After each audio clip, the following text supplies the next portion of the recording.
Hello and welcome to the first of a three-part video series on tropical cyclone formation. In this video, we're going to take an observational perspective on tropical cyclone formation. And as we do so, we'll talk a lot about the physical basis for those observational characteristics as well. So let's begin by taking a look at a satellite view of tropical cyclone formation. This is an animated loop of Dorian from 2019 in the Eastern Atlantic Basin, provided by one of my colleagues, Dr. Kim Wood at Mississippi State University. And this is going to be infrared satellite imagery that tracks along with the predecessor disturbance to Dorian as it tracks westward from near the coast of Africa out over the Atlantic Ocean. So as we put this in motion, note how deeper thunderstorms, given by the warmer colors on this satellite loop, pulse. They form, they decay. They form, they decay through the time period over which this disturbance is becoming better organized, ultimately leading up here at the end to the formation of a weak tropical storm, where at this time we're starting to see our first persistent convection near to the center with this well-organized circular shape to the colder cloud tops associated with the thunderstorms here. So keep this evolution in mind, this pulsing of the convection, as we step forward into our discussion of just how tropical cyclones form from one of these predecessor disturbances ultimately into a weak tropical cyclone. So we rely on this schematic from Zaire 1992, battle tested over 30 or more years based off of satellite observations of tropical cyclones that operational forecasters have made. This stage one is characterized by mid-tropospheric moistening and vortex development. So you start with an initial disturbance with broad cyclonic rotation, such as that provided by an African easterly wave or some type of disturbance with the monsoon trough or intertropical convergence zone. Through the diurnal convective maximum, you get this big area of deep moist convection, perhaps organized in the form of a mesoscale convective system.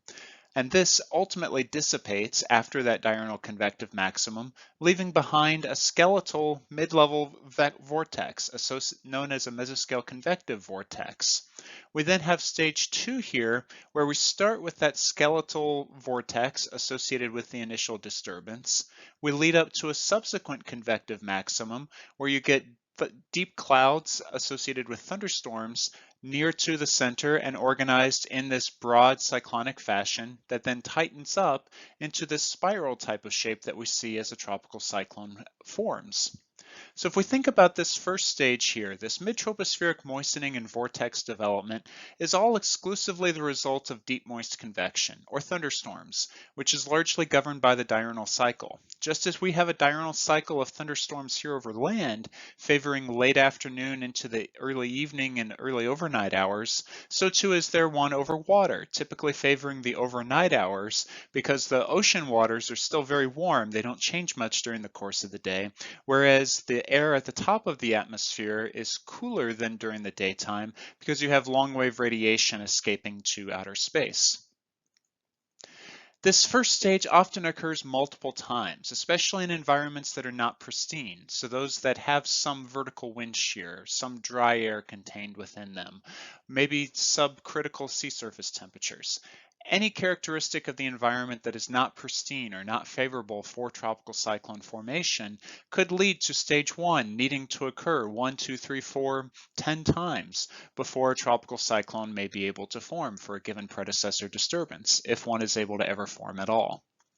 But once we get through that stage and can actually start stage two, we take that vortex that develops mostly at mid-levels and then bring that down toward the surface and strengthen it as we achieve lower tropospheric warming. We'll discuss how this first stage leaves a mid-level vortex with a cool anomaly near the surface, and the evolution that occurs during stage two eradicates that cool anomaly and results in a warm anomaly near to the surface and spread out over a very deep tropospheric layer. Now this stage can only occur if that near vortex environment has been sufficiently moistened, in stage 1 and isolated from its surroundings. So we need it to become moistened, but we need it to stay moistened. If it's not isolated from its surroundings, drier air will get in there from the surroundings, or the disturbance will filter out some of its moisture to that surrounding environment and thus become drier there as well, which would lead us back to stage 1. And we'll talk about this as we go forward here. This stage 2 again is associated with a crucial transformation from a cold thermal structure, not just in terms of temperature with a cold anomaly near to the surface that becomes a warmer anomaly as you get to the upper troposphere, but also a cold core vortex structure where you have a weak cyclone near to the surface that intensifies as you go upward toward mid-levels where you get this mid-level vortex. A tropical cyclone is characterized by a vortex that's most intense right at the surface and then becomes weaker as you go up from there. So we have this crucial transformation that must take place in association with the convective evolution during stage 2 to bring about the formation of a tropical cyclone. The environmental changes, especially this moistening that takes place during stage 1 and as we see convection redevelop during the first part of stage 2, leads to convection or thunderstorms being able to be more persistent beyond the diurnal cycle. They may become weaker during the diurnal minimum and stronger during the diurnal maximum, but they're present throughout the whole time. They don't fully pulse up and down over that time period. So as we step forward, we're going to start with stage 1 here, and then we'll come back to stage 2 after we've wrapped that up. So let's start with an idealized African easterly wave that we considered in our previous video series. We have a region of convergence at ahead of the surface and mid-level wave axis, and divergence at low levels back behind it. We get the initial development of some type of convective system here, perhaps a mesoscale convective system, just as we saw with African easterly waves over Africa in that video series as well. Focusing on the diurnal convective maximum, so largely during the local overnight hours, low-level convergence associated with the wave in this modestly unstable environment. So there's some amount of CAPE, usually spread out over a very deep vertical layer. The temperature of a rising air parcel is slightly warmer than that of the environment over a very deep layer, owing to relatively warm and relatively moist surface conditions. Leads to that convective development and ultimately to an organized convective feature known as a mesoscale convective system. So this convection plays two key roles, which we've discussed on the previous slide here. We get warming and moistening of the mid-troposphere and cooling of the near surface air. We'll talk about how that looks here in just a few moments. We can refer to this thermodynamically as vertically mixing a quantity known as moist static energy, which we'll define here in a few moments as well. But to begin with, we start with a maximum near the surface and a minimum as you go up to lower levels. We make that profile uniform over the course of this initial convective cycle. In addition to doing this, we also get that development of a mid-level or mesoscale convective vortex during this time period. So let's take a step back and focus on cloud physics, cloud dynamics at this point, focusing on this idealized thunderstorm or thunderstorm complex that we have outlined here at left in gray. At a most basic level, thunderstorms lead to precipitation formation. There's rain or snow in some cases, but predominantly rain that falls out at the surface here near to the ground. This requires that there be a balance between condensation as water vapor goes to liquid and evaporation as liquid goes back to vapor. To get precipitation falling out, condensation has to exceed evaporation, or all of our precipitation would evaporate before it ever reaches to the ground. Because condensation exceeds evaporation, not only do we get precipitation, but we also have to lose water vapor. We have lost it over to the liquid phase during this time period. So at a most basic level, convection, thunderstorms, has to produce precipitation and has to produce drying within the atmospheric column in the context of water vapor content here. In addition, if condensation exceeds evaporation, we know that condensation, as you go from vapor to liquid, releases latent heat to the surroundings, whereas going from liquid to vapor requires heat input, which cools the surroundings. So if condensation exceeds evaporation, we have to have a net latent warming associated with this over this tropospheric deep vertical column. So thunderstorms in the most general of circumstances must dry the column in the vertical integral and must warm the column in the vertical integral. But there are distinct vertical variations in these moisture and temperature changes. It's not warming at every level. It's not drying at every level. In fact, there are distinct levels where it's moistening and where it's cooling, respectively. So let's dig a little bit deeper. So let's focus on the lower troposphere here, as air is coming in, converging at low levels, and then ascending to its LCL, to its LFC, and ultimately beyond. We're losing water vapor here, not to condensation yet. We're not to the level of the lifting condensation level or to the level of free convection. We're still in the vapor phase here, but we're transporting it upward within these convective updrafts. So assuming that there's nothing coming in from the surroundings in this very hypothetical idealized example, we're transporting vapor upward. So there's a net loss of vapor. Ultimately, this condenses, some of it will ultimately freeze, but then we get some of this to later fall out in the form of precipitation, given by the blue drops that we have there. So some of this precipitation as it falls ultimately evaporates as it falls out of the cloud. I think I've got an animation to get rid of a couple of those water drops there. Because of that evaporation, we see cooling. So we don't have condensation here at low levels. All of this air is being lifted vertically while remaining in vapor form over the depth of the layer that we're considering here. But as some of this precipitation falls out, it is evaporating, and the associated latent heat release leads to cooling of this column. This evaporation also moistens or humidifies the column. Note that we have a significant loss of water vapor to upper levels associated with this thunderstorm, with this deep moist convection. So we are drying in that sense. We're shifting our dew point trace further to the left, which I think for your perspective will be this way, on a skew T. So we have a significant drying because of the loss of water vapor. However, some of the precipitation that falls and evaporates leads to a slight gain going this way, looking at it backwards from my perspective, for that dew point trace. So we're cooling relative to what we were, but we're also humidifying. We're significantly drying in the vapor content perspective, but humidifying in terms of the relative humidity perspective. And that's going to be crucial. We'll take a look at that in a sounding here in just a few moments.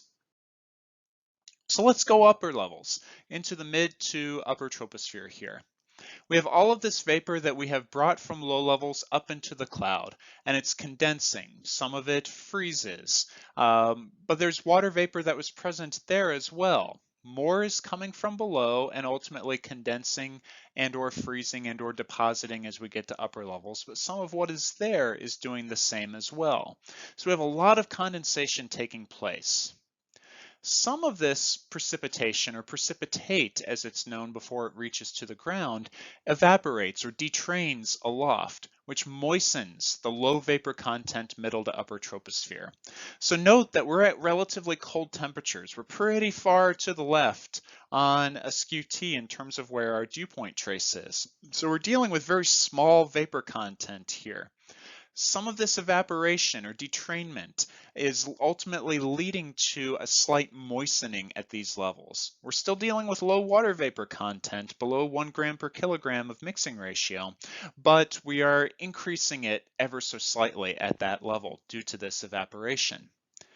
However, there's this net balance, this tug of war between the condensation that's taking place and the evaporation that's taking place. The condensation is a lot of what's being brought up from below, so it's not really having an effect on the water vapor content that was there at that level to begin with. So we're not really, through this evaporation, we're not just going over to that vapor phase from all of what was there. We have to consider that which we've brought from below. So in the net, we're bringing so much from below that condensation is dominating over the evaporation that takes place. We are moistening slightly because we've increased the water vapor content at that level from what it was before. But we have also warmed because we've condensed so much of the water vapor that we've brought up from below, while not completely offsetting it by the evaporation that takes place here. And this is the predominant contributor to warming over the atmospheric column. So we have low-level cooling with warming in the mid to upper troposphere. We have substantial drying, reduction of water vapor content with humidifying in the lower troposphere, and slight moistening throughout the mid to upper troposphere with deep moist convection. So what does this look like in terms of a sounding? So here I have depicted in the black solid and dashed lines the temperature and dew point trace for a typical tropical sounding. Very warm and relatively moist near to the surface, depicted a surface temperature of about 27 Celsius, surface dew point of about 23 Celsius here, with a shallow mixed layer, and then not quite a moist adiabatic lapse rate for the temperature trace as you go upward to 180 hectopascals is the top of what I've drawn here. And it's relatively dry comparatively speaking, 40, 50, 60% relative humidity over much of the depth of this troposphere. Recall the soundings that we took a look at from the tropical climatology lecture way back at the beginning of the semester for insight into this. It's not as moist as you might otherwise think in that regard. So what does a thunderstorm do to this profile here? So let's add in a little sketch of a thunderstorm with its precipitation. Because of the cooling at low levels and warming aloft that occurs, the thunderstorms are trying to eliminate the instability. Remember, something like CAPE is maximized when you have warm below and cooler above. The greater the difference between the two, the greater the CAPE.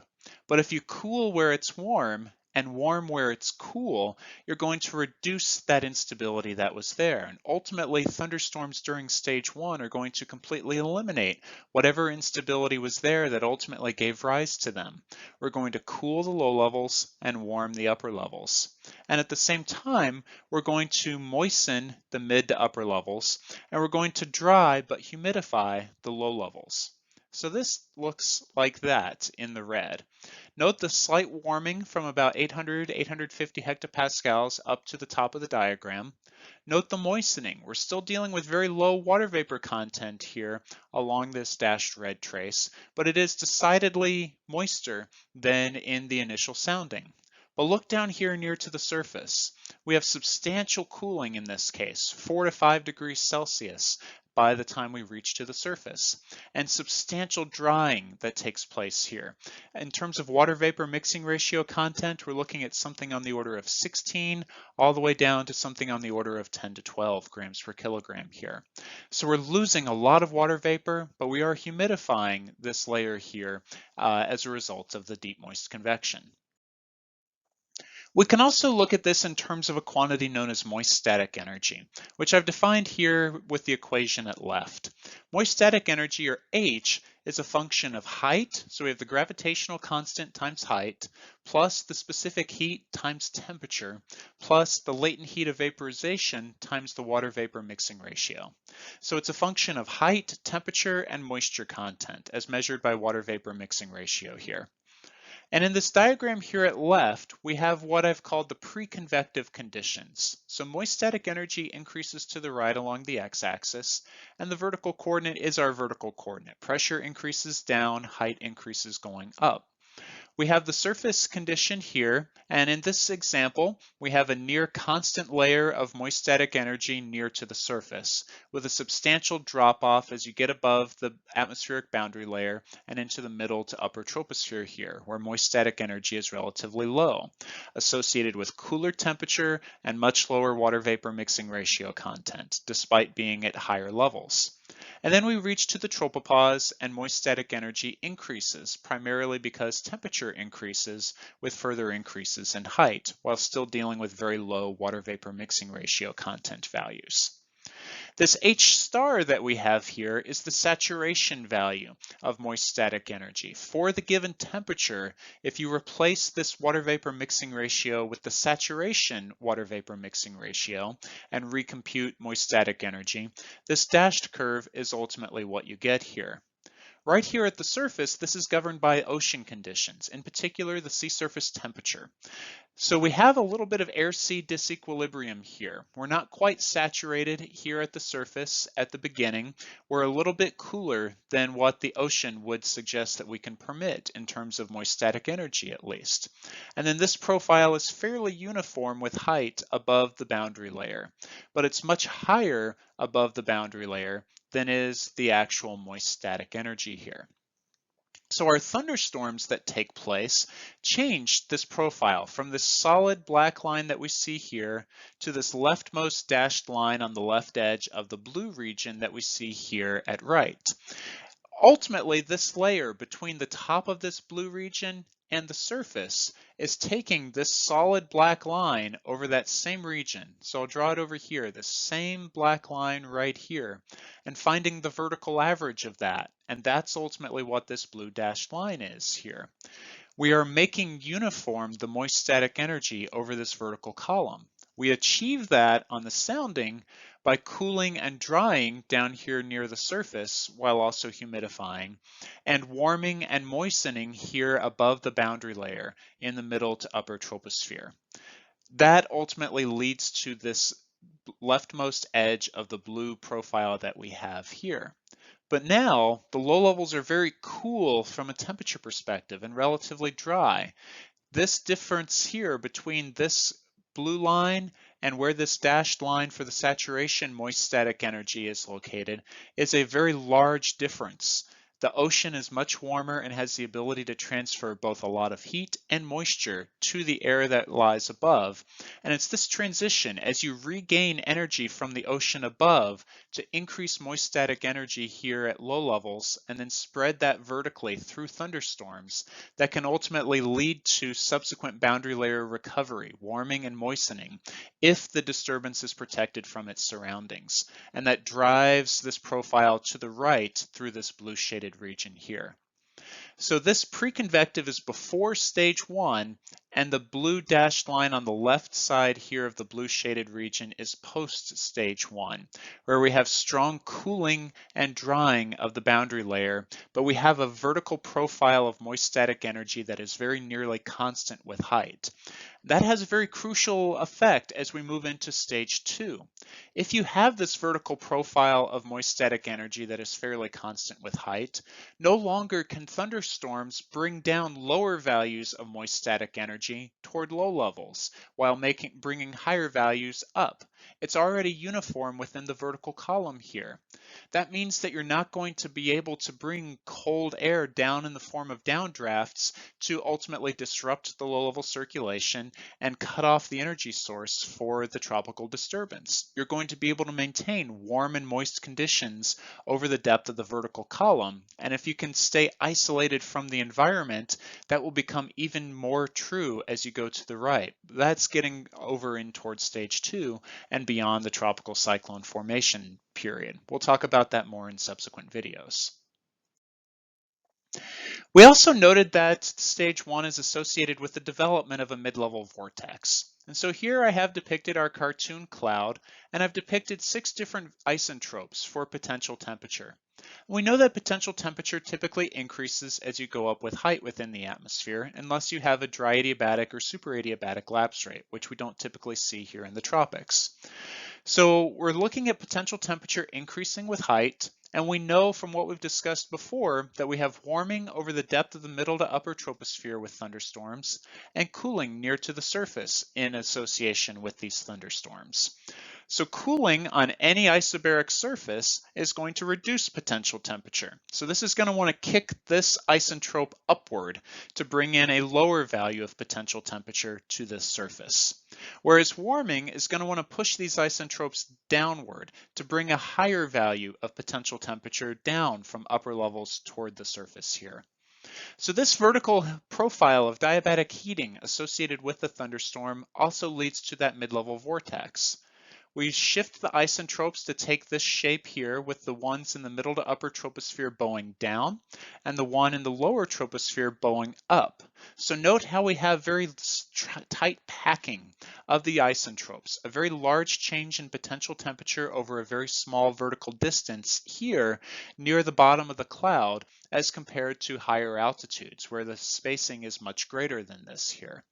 I'm not going to get into the dynamics associated with this, but this leads to an increase in what we know as potential vorticity, which is related not just to the change in potential temperature with height, but also to the rotation rate in terms of the absolute vorticity, which is the Coriolis parameter plus the relative vorticity. The two go hand in hand with each other. As those of you who are juniors will see next year, and those of you who are seniors or graduate students have probably already seen to this point. If you increase one, in this case, if you increase the change of potential temperature with height, the atmosphere will adjust to increase your cyclonic rotation rate. And ultimately, that's what we see here, and that's what gives rise to this mid-level vortex, which I've depicted here by the purple arrows, roughly around 700 hectopascals, not right at the surface. We'll talk about the importance of this mid-level rotation here as we go forward. So let's take a look at a 24-hour satellite loop here. This is pre-tropical cyclone Fiona in the western Gulf of Mexico during the 2017 hurricane season. And we have an initial disturbance over the Yucatan Peninsula, and there's initially at the very beginning of the loop a big mass of white clouds associated with thunderstorms. And this quickly collapses, but you see a spiraling skeletal circulation right here in its wake. And then this disturbance tracks to the northwest out over to the southern Gulf of Mexico into the Bay of Campeche. And then we get thunderstorms redeveloping again near to that center as we get toward the toward the end of the satellite loop here. So this is a pretty good depiction of that stage one, that pulsing convection that moistens the middle troposphere to upper troposphere, but also leads to the development of that mid-level vortex. But at this point in time, convection is not yet persistent, and rotation is not particularly strong at low levels in particular. But this sets the stage for the changes that we see in stage two that are crucial to tropical cyclone formation. So coming back to our Zaire 1992 model, this observational perspective on formation, now we have the skeletal mid-level vortex, and we can start here into the beginning of stage two, where during the next convective maximum, we're going to redevelop convection, which we need to do, or before we can get that, we need to rewarm and remoisten the boundary layer to allow for convection to form once again. But now, in this moisture environment where moist static energy is fairly constant with height, this convection can persist, and it can organize into this coherent mass of thunderstorms around the center of the storm that is the hallmark of the formation of a tropical cyclone. We'll show how the thunderstorm heating profile that we see at this stage now leads to a vortex that is maximized in its intensity at low levels rather than in the middle troposphere as we saw at the end of stage one. And this transformation again is crucial to getting a tropical cyclone, which is inherently a warm core, both in terms of temperature anomaly and in terms of the structure of rotation with increasing height feature. So the key differences between stages 1 and 2, summarizing once again. Stage 1 gave us a moisture profile, uniform moist static energy with height that is more resilient to convective downdraft formation. When moist static energy decreases significantly with height, you're going to, through that convection, bring that lower moist static energy in the form of evaporatively driven downdrafts toward the surface, cooling and drying while humidifying the low levels. That downdraft, as it spreads out, is going to disrupt whatever convergent cyclonic circulation may have been present there in the first place. This is really detrimental for tropical cyclone formation, where you want to have a sustained convergent cyclonic circulation with persistent upward motion in association with thunderstorms near to its center. In addition, this allows for surface enthalpy fluxes, which is sensible heat, so related to temperature difference between the atmosphere and ocean, and latent heat, related to specific humidity difference between the atmosphere and the ocean. Those allow for the boundary layer air after stage 1 that has been cooled and dried to become warm and moist once again, which is crucial to allowing thunderstorms to redevelop. If you have the boundary layer warm and moisten and thunderstorms redevelop, but they then lead to another convective downdraft, you're just going to have to start that process over and over again.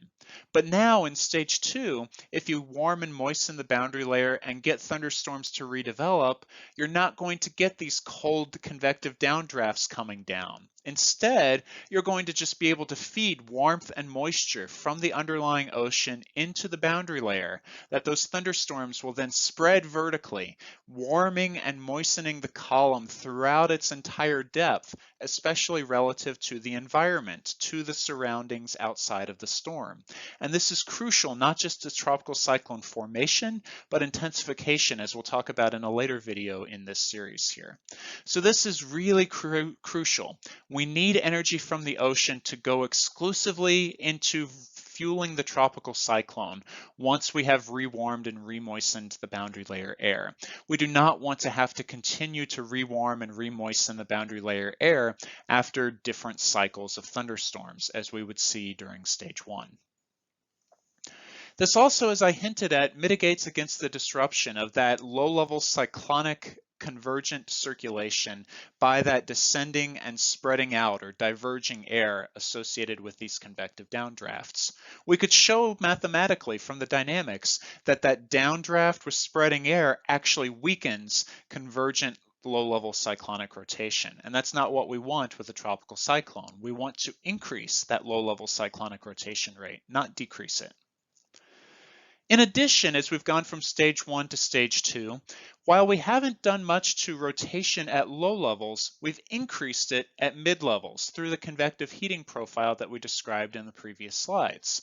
This increases what we call the inertial stability. This is that rotational constraint on air. So as I click into the next bullet here, we can think about this as we did in a previous video about turning around a corner in your car. You can think about it in terms of a Ferris wheel or merry-go-round. You can think about it in terms of a figure skater spinning around and around. The greater the rotation rate, the greater the inertial constraint or the inertial stability. If you're spinning really fast around, it's really hard to get something in that area of rotation to go outward or to bring something in toward it from there. Whereas if you're spinning very slowly, it's pretty easy to get something out of there or to bring something into there. With a tropical cyclone, we want to keep what's outside of the cloud mass on the outside. We want to keep what's inside the cloud mass on the inside because we want to concentrate heating within the tropical cyclone inner core because it's that heating difference between the core and the surroundings that gives rise to the intensity of the cyclone, which we can think about in a thickness perspective or otherwise. And we'll hint at this as we get to a later video. So in terms of the atmospheric recovery that we typically see here, the black lines now depict what we saw at the end of stage 1. Cool and dry, relatively speaking, near to the surface, and then we see a profile that's not quite moist adiabatic, but it's moister than it was before as we get to the mid to upper troposphere here. We're going to get surface enthalpy fluxes, our moisture transfer and our heat transfer, latent and sensible heating, and these are going to warm and moisten that rain-cooled near-surface air. So we're going to drive these profiles further to the right on the sounding here. And now we have that red profile. Above the boundary layer, above about 850 hectopascals here, the red lines overlay the black lines. There's no change initially here. The surface energy exchange exclusively goes into the boundary layer to begin with. So we're taking that moist static energy profile and shifting it a little bit to the right at the low levels only from what we saw at the end of stage 1 as we get into stage 2.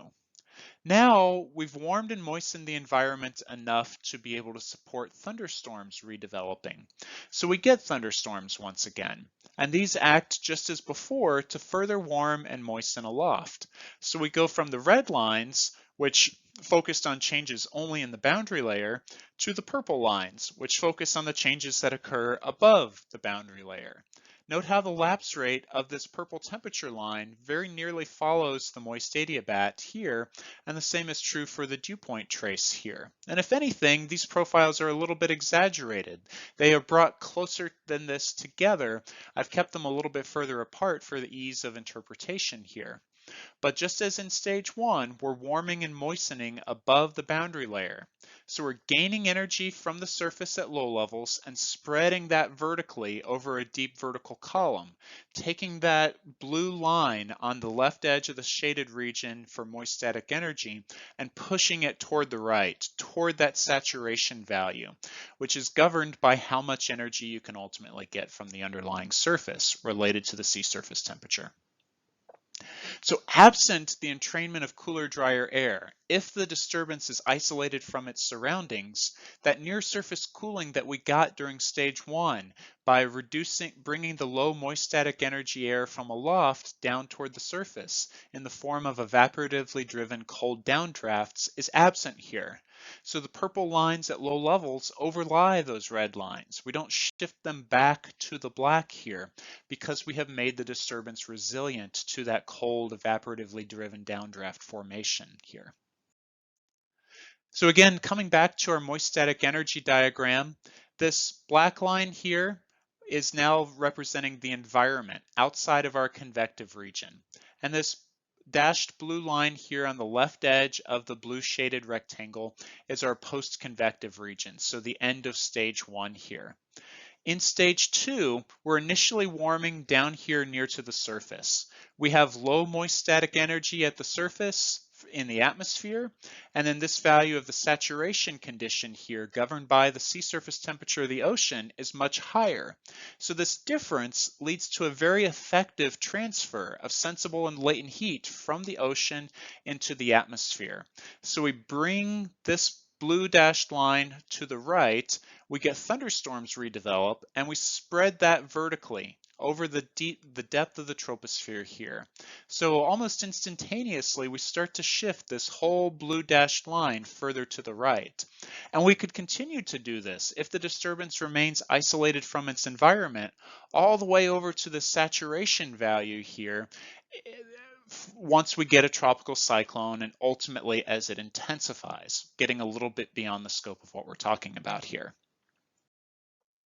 So this thunderstorm redevelopment is nice. We've talked a little bit about the thermodynamics needed to be able to do this, but what about the dynamics? How do we actually begin to lift air, assuming that it's not spontaneously lifted due to it being positively buoyant? So we can do this in one of two ways. We can have lifting that's triggered by that mid-level vortex that we formed during stage 1 here.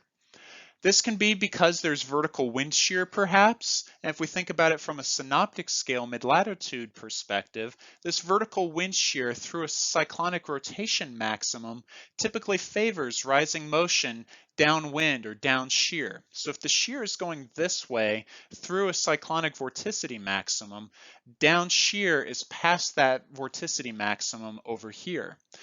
This would be a favored region for rising motion being forced by that vertical wind shear, presuming that it is relatively weak in this case. If it's stronger, it's probably bringing cooler, drier air into the environment, and we're not actually getting to stage 2 here. However, if we also have weak wind flowing through the vortex, not necessarily sheared, but just wind flowing through the vortex due to it being at a different speed than maybe the disturbance or vortex is moving, this typically favors low-level ascent back of the disturbance and upper-level ascent ahead of the disturbance for a wind that's going this way here. These little details are not particularly important to keep in mind, just that in general, this mid-level vortex can play a crucial role in lifting air to lead to thunderstorm redevelopment once the boundary layer has become warmer and moister to support that occurring.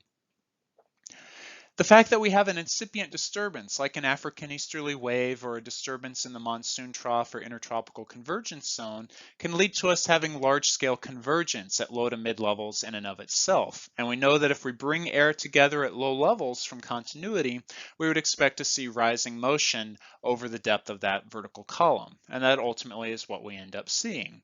The frictional induced low-level convergence associated with our cyclonic rotation causes air to be able to ascend. And this is typically enough to reinitiate thunderstorms, again, once we've rewarmed and remoistened the boundary layer air. So finally, we can close by thinking a little bit about this low-level vortex development. This was the profile that we had at the end of stage 1, where we had warming in the middle to upper troposphere and cooling near to the surface, which caused our isotropes at low levels to bow upward and at upper levels to bow downward. We got this tight packing here in the lower to middle troposphere associated with our mid-level mesoscale convective vortex here. But now, because we don't have this low-level cooling, we have warming throughout much of the troposphere, and we could show that it's maximized in the middle to upper troposphere. So if we think back to our tropical profile and our moist static energy schematic, remember, that went up and then way out over here for the environment. So looking at that blue dashed line here, you're a lot closer to the environment trace here at low levels, and you're a lot further away from it in the middle to upper troposphere. We can use that as a marker for the amount of warming that we see, and our soundings that we've illustrated allude to this as well. So we get the maximum warming in the mid to upper troposphere here, and then less warming as you go down with increasing height. So if we look at what this does to the isotropes, it ends up taking this characteristic. A lot of bowing down here aloft, and then progressively less bowing down as we get down toward the surface. So note that the greatest packing, we have the greatest spread aloft here, and then increasingly close together as we get down toward low levels here. That means that that change in potential temperature becomes greatest as you get very near to the surface, not at the lower part of the cloud, but now down near to the surface. So this brings our rotation maximum downward. It transforms the disturbance from one where the rotation is maximized in mid levels to one where it's maximized at low levels. What's left unclear is the dynamical contribution of the thunderstorms to this process. This is more of a thermodynamic contribution, but we can look at it in terms of vorticity. And in our next video, we'll take a look at just how this is manifest from a vorticity dynamics, a vortex dynamics perspective. So closing out, taking a look at a satellite loop for the 24 hours following that in the previous loop, again with Fiona in the western Gulf of Mexico in 2017. At the beginning of our loop, we have that vortex with convection immediately redeveloping, and then this feature moves to the north and to the west, and as the loop ends, we have this blossoming of deep moist convection around that center of circulation, and if we were to continue this over the subsequent 24 hours, we would see that convection persisting. At the end of this loop, Fiona has become a tropical disturbance, tropical cyclone, not just a tropical wave or a tropical disturbance in the large-scale easterly trade winds. So finally, summarizing all of what we've discussed here. Tropical cyclone formation can be viewed as a two-stage process. That initial mid-level vortex development associated with mid-level moistening, and a low-level warming and low-level vortex development and amplification stage. 1 corresponds to stage 1, 2 corresponds to stage 2. A disturbance can cycle through stage 1 multiple times if you keep bringing in cooler, drier air from the environment, that with lower moist static energy, lower entropy, to use another thermodynamic term. If you keep bringing that in, even as you rewarm and remoisten the boundary layer, you're just going to be left with a profile that looked like that at the beginning of stage 1. You're going to get the same outcome as you did at the beginning time that you went through stage 1. It's only if you can be moisten and keep it moist without having the environment mess things up that allows you to get to stage 2. And in a lot of cases, this never actually happens. You don't actually get to stage 2 with a majority of disturbances. Thunderstorms play crucial roles, as we've talked about, in modifying the thermodynamic structure during both stages and thus facilitating tropical cyclone formation. The thunderstorms act in a way to bring these changes about, from a cool profile at low levels with mid-level rotation to a warm profile everywhere with maximized low-level rotation. But it's not specifically thunderstorm heating that brings this about. It's heat gained from the underlying ocean surface that thunderstorms spread vertically that brings this about. So keep in mind, and we'll hit on this in future videos, the thunderstorms themselves aren't doing the warming, but they're the conduit by which the warming actually spreads within the vertical to bring these changes about. So in our next video, we'll build on this observational perspective to look at two different paradigms for vortex formation.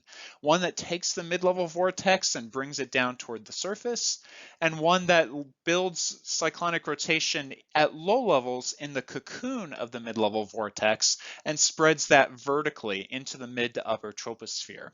And in the video following that, we'll highlight more of these thermodynamical processes, the gain of energy from the underlying ocean and the spread of that over a deep vertical column to lead to tropical cyclone formation. Until then, thanks for tuning in.